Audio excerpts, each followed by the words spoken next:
अभी मैंने देखा है कि बहुत सारे बच्चे जो है वो CSS में इसलिए फेल हो जाते हैं। जर्मनी में एक औरत ट्रैवल कर रही थी, तो बुक रीडिंग करें, नमाज पढ़ें, आपका टाइम मैनेज हो जाएगा, आप सारी फजूलियात से हट जाएंगे। अस्सलाम वालेकुम नाज़रीन, मैं हूं आपके मेज़बान मावरा जुनैद और आप देख रहे हैं नवा इंसान। नाज़रीन, आज हमारे साथ अली तलत चौधरी साहब मौजूद हैं जो कि एक मोटिवेशनल स्पीकर भी हैं और CSS की तैयारी भी करवा रहे हैं। आइए उनसे बात करते हैं। अस्सलाम वालेकुम। वालेकुम। कैसे हैं आप? अल्हम्दुलिल्लाह, आप सुनाइए कैसे? मैं ठीक हूँ। अच्छा, मैं आपसे ये सवाल पूछना चाह रही हूँ कि आजकल के जो नौजवान हैं वो ज़्यादातर अपना टाइम सोशल मीडिया पे गुजार रहे हैं, ठीक है, वहाँ से वो कुछ ज़्यादा गेन नहीं कर पा रहे, ना कुछ सीख पा रहे हैं। तो आपके ख्याल में सोशल मीडिया पे कितना उनको टाइम देना चाहिए और अपनी स्टडी को कितना उनको मैनेज करके चलना चाहिए?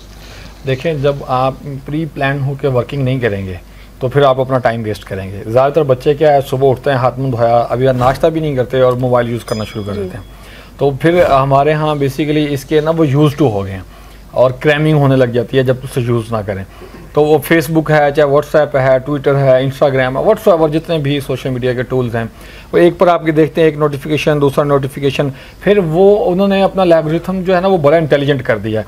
अगर हम फाइट वाली क्लिप्स देखते हैं, सॉन्ग्स देखते हैं या फ़नी वीडियोज़ देखते हैं, तो वो उस जो ऐप है वो आपको वैसी ही वीडियोज़ दिखाएगी आपके इंटरेस्ट के मुताबिक, और फिर हमारा घंटों गुजर जाता है, हमें पता नहीं चलता। अब करना ये चाहिए कि एक तो हमारे जो वालिदैन हैं उनको बच्चों के ऊपर नज़र रखनी चाहिए, बच्चों का एक टाइम टेबल होना चाहिए। अब टाइम मैनेज करने के लिए जो सबसे दुनिया का बेहतरीन फार्मूला है वो 5 वक्त की नमाज बाजमात के साथ पढ़ें। ये बेहतरीन फार्मूला है, आप अच्छे मैनेजर बन सकते हैं अगर आप टाइम मैनेज कर सकते हैं। टाइम मैनेज करने के लिए आपके पास जो टूल है, लर्निंग टूल है, वो 5 वक्त की नमाज है बाजमात। अगर बच्चे वो नमाज पढ़ें, फिर बाद में कुरान पाक भी पढ़ें, फिर थोड़ी सी तफसीर भी पढ़ें। अभी मैंने देखा है कि बहुत सारे बच्चे जो है वो CSS में इसलिए फेल हो जाते हैं कि उनकी वोकेबलरी सही नहीं होती। वोकेबलरी सही क्यों नहीं होती? क्योंकि वो सोशल मीडिया यूज़ कर रहे होते हैं। अब आप चिट चैट कर रहे हैं व्हाट्सएप पे, इंस्टा पे या मैसेज पर, तो आप शॉर्ट वर्डिंग यूज़ करते हैं, वो फिर आपके स्पेलिंग मिस्टेक्स आती है। तो बुक रीडिंग करें, नमाज पढ़ें, आपका टाइम मैनेज हो जाएगा, आप सारी फजूलियात से हट जाएंगे।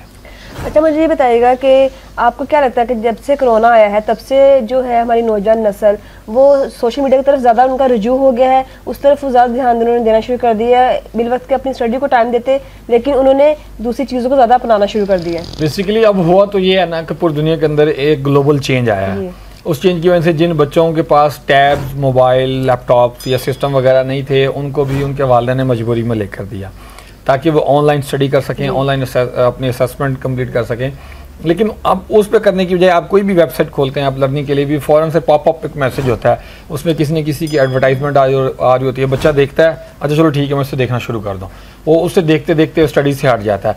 इसका आसान सा फार्मूला ये है कि आप इसकी क्रैमिंग होती है, बहुत ज़्यादा तड़प होती है, तो इससे बचने के लिए ये है कि आप इग्नोर करें मैसेजेस। बल्कि जब आप लैपटॉप पे स्टडी कर रहे हैं तो मोबाइल को साइलेंट पे लगा के रख दें और नेट बंद कर दें। आपकी जो भी बुक्स हैं, डाटा है, आप डाउनलोड करके इजीली पढ़ें। अगर आपने ऑनलाइन लाइव स्टडी करनी है तो आप वहाँ पे ऐप्स जो मार्केटिंग आ रही होती है, उसकी जो मैसेज नोटिफिकेशन आ रही होती है, उसको आप बैन कर दें ताकि आपका 100% फोकस जो है वो आपकी स्टडी पर रहे। अच्छा, बच्चे तो बच्चे हैं लेकिन वालिदैन का भी जो रुझू है इस तरफ ज़्यादा आ गया है लॉकडाउन की वजह से, तो इस पर आप क्या कहेंगे कि उनको वो खुद तो छोड़ते नहीं है मोबाइल्स को, ठीक है, बाकी चीज़ों को, सोशल मीडिया को, तो बच्चों को कैसे हटाएंगे? वो जर्मनी में एक औरत ट्रैवल कर रही थी, वो बुक रीडिंग कर रही थी और उसका बच्चा भी बुक पढ़ रहा था। तो साथ में एक खातून ने पूछा कि आप अपने बच्चों को बुक रीडिंग के लिए कैसे लगाती हैं, हमारे बच्चे तो बात ही नहीं मानते।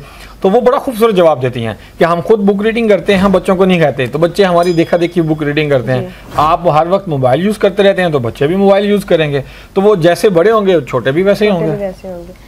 थैंक यू सो मच, आपने अपना कीमती वक्त दिया। जी नाज़रीन, जैसा कि आपने देखा कि सोशल मीडिया पे जो नौजवान नस्ल अपना टाइम ज़्यादा स्पेंड कर रही है, उसकी वजह से उनको स्टडी में भी काफ़ी मुश्किलात आ रही हैं। इनको चाहिए कि अपने टाइम को मैनेज करके चलें ताकि जो आने वाली जो नस्ल है वो सही राह पे चल सके। इसी के साथ अपनी मेज़बान मावरा जुनैद को इजाज़त दीजिए और देखते रहिए नवा इंसान।